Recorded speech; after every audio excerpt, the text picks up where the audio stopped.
Hello friends, எல்லோரும் எப்படி இருக்கீங்க? Welcome back to my channel. இன்றைக்கி நம்ம சூப்பர் டேஸ்டியாக நல்லா செம்ம கிறிஸ்பியாக மேலேயும் உள்ளக்க சாஃப்டாக ஒரு வல்லாரைக்கீரை வடை பார்க்கலாமா? ரொம்ப ரொம்ப ருசியாக மட்டும் இல்லாமல் ரொம்ப ஹெல்த்தியான ரெசிபி இது நம்ம ஒரு ஈவினிங் டீ டைம் ஸ்நாக்ஸ்க்கு ஆப்டாக இருக்கும். ஒரு டீ இல்லாட்டிக்கு ஒரு காஃபி சூடாக வச்சுட்டு இந்த வடை சாப்பிடணும், செம்ம டேஸ்டியாக இருக்கும்.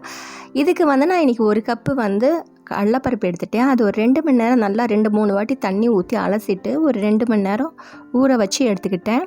இப்போ இந்த கடலைப்பருப்பு ஊறின பருப்பில் இருந்து ஒரு 2 டேபிள் ஸ்பூன் மட்டும் தனியாக ஓரமாக எடுத்து வச்சுக்கிட்டேன். இப்போ இருக்கட்டும். அதோட ஒரு கட்டு வல்லாரைக்கீரை எடுத்தாச்சு.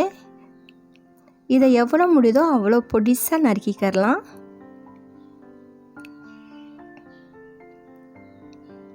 நீ இந்த வல்லாரைக்கீரைக்கு பதிலாக வேறு எந்த வகை கீரை வேணாலும் எடுத்துக்கலாம் ஃப்ரெண்ட்ஸ். நம்ம குழந்தைங்க கீரையாக செஞ்சோம்னா சாப்பிட மாட்டாங்க. ஸோ கொஞ்சம் வெரைட்டியாக செஞ்சு கொடுத்தா சாப்பிடுவாங்க இல்லையா? ஸோ நல்லா வாஷ் பண்ணி எடுத்துகிட்டு வந்துட்டேன். அதோட ஒரு சின்ன மிக்ஸி ஜார் வச்சுட்டு ஒரு 4 வரமிளகா, காஞ்ச மிளகா சேர்த்துக்கலாம். அதோட ஒரு 3 பல் பூண்டு, ஒரு அரை டீஸ்பூன் சோம்பு, அதோட 2 சின்ன சைஸு இஞ்சி இதெல்லாத்தையும் போட்டுட்டு அரைச்சிட்டு வந்துட்டேன். இப்போ அதோட இப்போ பருப்பை தண்ணி கொஞ்சம் கூட இல்லாமல் சொட்டு இல்லாமல் அப்படியே போட்டு அரைச்சிக்கிறலாம். கொஞ்சம் கொரகொரப்பாக அரைக்கணும். எல்லாத்துக்குமே செய்ய தெரியும் வடை. ஸோ பிகினர்ஸ் ஃப்ரெண்ட்ஸ் இருப்பாங்க இல்லையா, அவங்க நைஸாக அரைச்சிருவாங்க. அதனால தான் சொல்கிறேன்.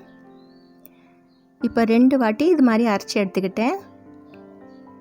அதோடு நம்ம எடுத்து வச்சிருந்த பருப்பையும் இதோட சேர்த்துக்கலாம். இதோட நம்ம பெருங்காயப்பொடி ஒரு அரை டீஸ்பூன் பெருங்காயப்பொடி சேர்த்துக்கிட்டே நம்ம நறுக்கி வச்ச கீரையும் இதோட சேர்த்தாச்சு.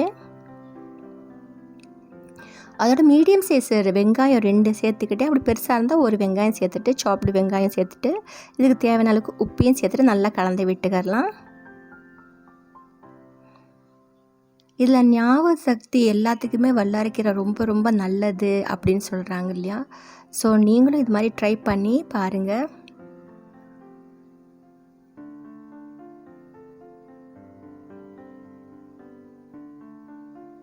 இப்போ இது எல்லாத்தையும் ஒரு நல்ல மிக்ஸ் கொடுத்துடலாம்.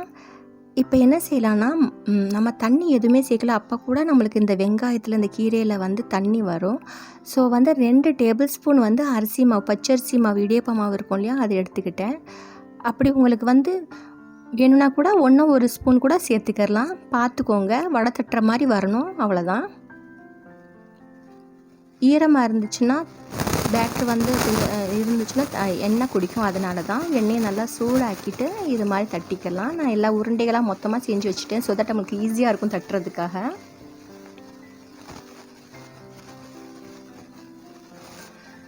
ஃப்ளேம் மட்டும் ஹை ஃப்ளேமாக வச்சாலையும் உள்ளக்க நம்மளுக்கு நல்லா வடை வேகணும். ஸோ மீடியம் ஃப்ளேம்லேயே வச்சுட்டு நல்லா வடையை பொரித்து எடுத்துக்கலாம்.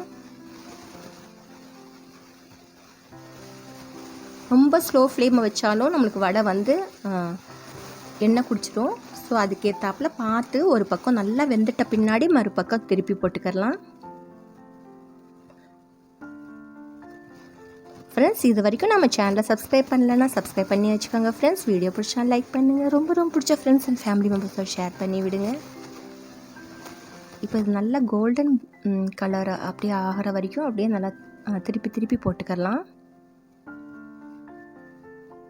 எனக்கு இந்த மாவுக்கு ஒரு 11 வடைகள் வந்துச்சு. நல்லா பெருசாக போட்டனால, கொஞ்சம் சின்ன சைஸாக போட்டிருந்தா அதிகமாக வந்திருக்கும். நம்ம அந்த டீ கடையிலலாம் வடை கொஞ்சம் பெரிய சைஸாக தானே இருக்கும், அது மாதிரி நான் பண்ணிக்கிட்டேன்.